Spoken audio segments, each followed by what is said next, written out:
everyone, it's Michelle back in my normal filming location, which is my bedroom. Tried filming in a different bedroom in my last video just to see if the lighting was better. Long story short, the lighting in here is a lot better. So I'll be sticking to filming in this room from this point on, and like I did before.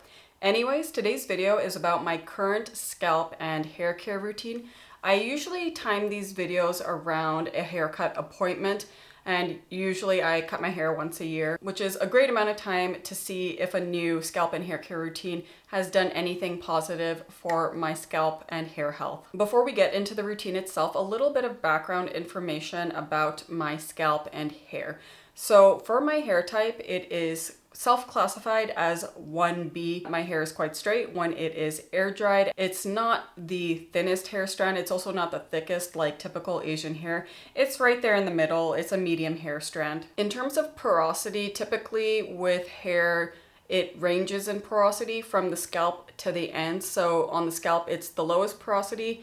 To the ends, it's the highest porosity because it's typically the most damaged part of the hair strand. But I would say for my hair, all things considered, I would say my hair all over for the most part is low porosity. And I highly attribute that to just not chemically treating my hair and just the routine I do in general and how I do it. Lastly, in terms of my scalp, it is oily. As a result, I do like washing my hair every other day. I did try training my hair in the past to see if I could prolong the wash time. I also tried this when I used to bleach my hair and dye it blonde. All that resulted in was discomfort and a very irritated scalp. Even when I grew all my natural hair back, this is all virgin hair by the way, it's not chemically treated, it's not dyed or anything like that.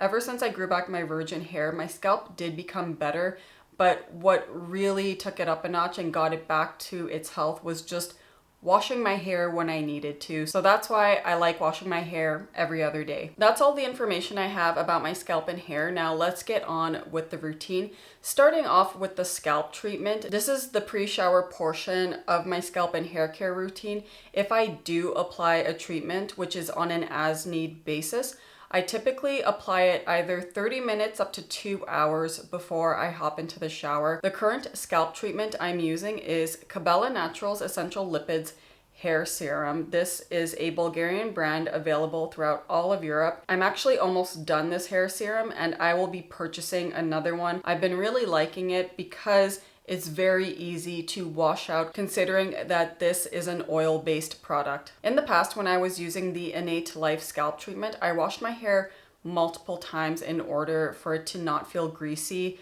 This one, it is a nice light oil consistency and it washes out very easily. That's why I really like using it and will be repurchasing. As you can see, this is a typical serum bottle with a pipette. So what I do is just squeeze some oil into the pipette, separate my hair on my scalp, and just go through all parts of my scalp with that oil.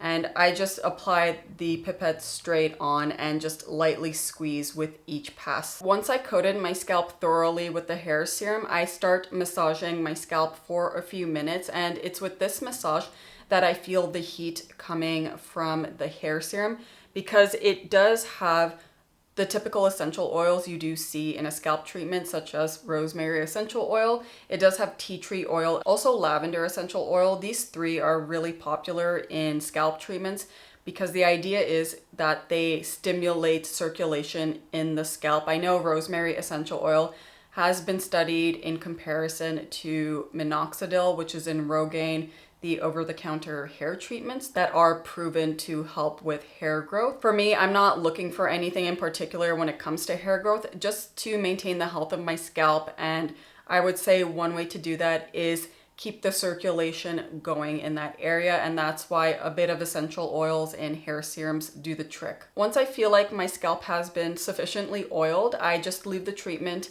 on my scalp for around 30 minutes to 2 hours, like I said, and then I will hop into the shower to wash it off. And that brings me to the next portion of this scalp and hair care routine. It is the in-shower portion where I shampoo and condition my hair. It's very simple, no fuss, but I do shampoo and condition my hair in a specific way. I'm in the shower, my hair is sufficiently wet, it's time for me to start washing my hair, in which case I will go in with just my go-to regular shampoo, the only shampoo I use, That is the Balea Natural Beauty shampoo with green tea extract. I featured this in my recent drugstore haul. Balea is an in-house brand of DM, which is a German drugstore with various locations across Europe.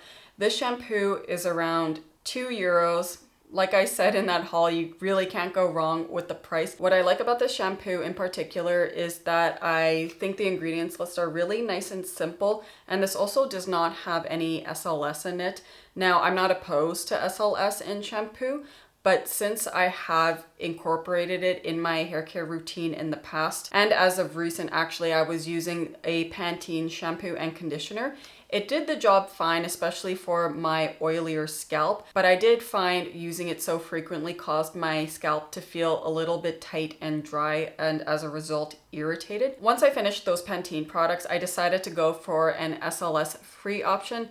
Saw this for €2 again, same with the conditioner, and I've been loving it ever since. How I shampoo my hair is I take what I need into the palm of my hand, I lather the shampoo, and then I start massaging the shampoo into my scalp and only cover the crown of my head. I don't use dry shampoo, hairspray, gel, mousse. There's no buildup whatsoever on my hair, so I just focus the shampoo on my scalp to just cleanse it of excess oils my scalp produces, as well as the scalp treatment if I use it that day. Once my scalp has been sufficiently lathered with shampoo, I will rinse it off and then move on to the last step of the in-shower routine when it comes to my scalp and hair care.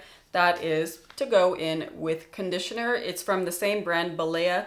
It's the Natural Beauty line, and this contains mango butter and avocado. For the conditioner step, again, I take whatever I need into the palm of my hands and then start brushing it through the mid-shaft to ends of my hair. I keep brushing my hair with my fingers until I feel like the product has sufficiently covered all strands of my hair. In my last scalp and hair care routine, I believe I was applying conditioner to my scalp, and at the time it did make sense to me to do that, but right now, considering I have a scalp treatment and a very gentle SLS-free shampoo, I don't find I need to do that anymore. So I just apply the conditioner to my mid-shaft and ends once again. Once I've applied the conditioner thoroughly to my hair, I let it sit for a bit while I finish off the rest of my shower routine, and then I rinse it off as the last step of my shower routine with cool water. Once I'm done showering, I wring out as much water as I can from my hair and quickly wrap it in a microfiber towel. I've been using a microfiber towel for years now, and the reason why I like using microfiber towels in particular is I find they do a really good job at quickly absorbing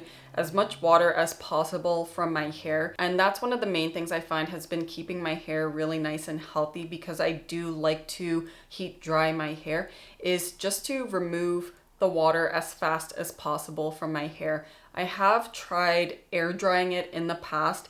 I can't really say I've noticed a difference from blow drying, other than the fact that it was just really annoying at how long it took for my hair to dry. Because a microfiber towel removes so much water from my hair, I find the time it takes to dry my hair with a blow dryer is significantly lessened as to when I did not use one in the past. Now on to the next portion of my scalp and hair care routine, which is the post-shower part. So once I feel like the microfiber towel has done its job at removing as much water as possible from my hair, I'll remove the towel and start spraying rose water all over my scalp and hair. The rose water I'm using is the Altea Organics Organic Bulgarian Rose Water. I already emptied out a couple of large bottles of these. This is my third or fourth repurchase of this bottle. What I do is I decant this into this spray bottle right here. This one's from Paula's Choice, their clear acne body spray with 2% salicylic acid. I really like the nozzle on this. It's a 360 type of nozzle, meaning I could flip it upside down and the spray will still work. So I decant the rose water into this, and I spray the rose water all over my scalp and hair. And the reason I started doing that, it was last year when I purchased shampoo at the farmer's market. There was no conditioner there, and the lady told me that conditioner is not necessary. All you need to do is shampoo and spray some rose water in your hair. So I did try it, and it was a very big mistake. I most definitely need conditioner in my hair care routine. However, a really good tip that came from that experience was the rose water, because I did notice that when my hair was feeling really dry and just not in good condition from only shampooing, spraying rose water in my hair really helped to just soften my hair again. It makes my hair really nice and shiny. I noticed ever since I've been consistent about spraying rose water all over my hair, I've received compliments from many family and friends at how shiny my hair has been looking. And I mainly attribute that to the rose water because, as you saw, I use very inexpensive shampoo and conditioner. Like I said before, I was using Pantene products. The one major thing I did to make my hair so nice and shiny was to spray rose water. The last main benefit from spraying rose water onto my scalp and hair is the fact that it does lightly hydrate my scalp. Like I said, I am an oilier skin type on my scalp. Rose water is a pH of around 5 to 5, which is the same pH as scalp. So rose water, most definitely a great addition to my scalp and hair care routine. The rose water has been sprayed all over my scalp and hair, ran my fingers lightly through my hair to gently brush my hair strands. Then I move on to heat drying my hair with just a standard blow dryer, nothing fancy. It's definitely not the Dyson.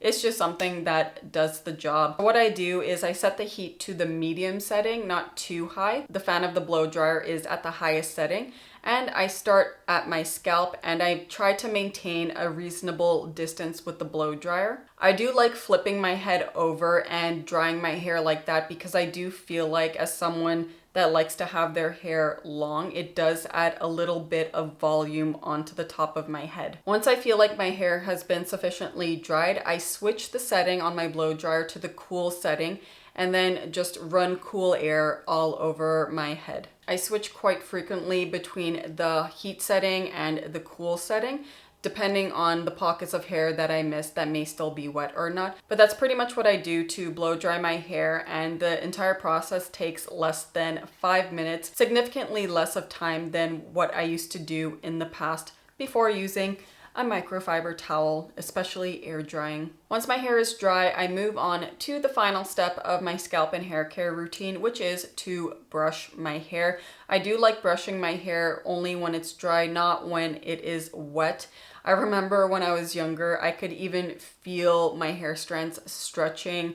I don't know why I did such silly things as a kid, but I guess that's what being a kid is all about, is to do silly things, right? Now in my supposed adulthood, I like to brush my hair dry. I could still brush it wet and just be a lot more gentle than I was in the past, but it's just been working really well to brush my hair once I've dried it. Like all the steps in my scalp and hair care routine, I do have a method with how I brush my hair. So instead of starting all the way at the scalp and working my way down, what I do is I start on the ends and brush like so. By holding my hair like so and brushing the ends, if there's any tugging happening from tangles, it will not hurt my scalp and I won't break any hair. And once I feel like the ends of my hair are good, I slowly work my way up to the scalp. Once I get to the top of my head, I really like putting pressure on my scalp, giving my head a nice massage from the brush. And the reason I do that is because the brush itself is really nice and gentle and suitable for this. This is the Tech brush that I purchased in 2019 and it's been my go-to brush ever since. Definitely money well invested. As you can see from the tips here, sorry about the state of my brush, but I do use it. The tips are rounded and this brush deflates really easily. So when I put pressure while I'm brushing my scalp, it just feels really nice. It does not feel like anything is aggressively digging into my scalp. That is it for my scalp and hair care routine. As you just saw, it's very easy. I would say it's pretty cost effective, all things considered. As always, I hope you find content like this helpful and informative. If you did, please be sure to give this video a like, subscribe to my channel down below for future videos. Please leave a comment if you have any questions about my scalp and hair care routine, any recommendations you may have, tips or tricks. I would love to read about them. That's all for this video. See you all soon. Ciao.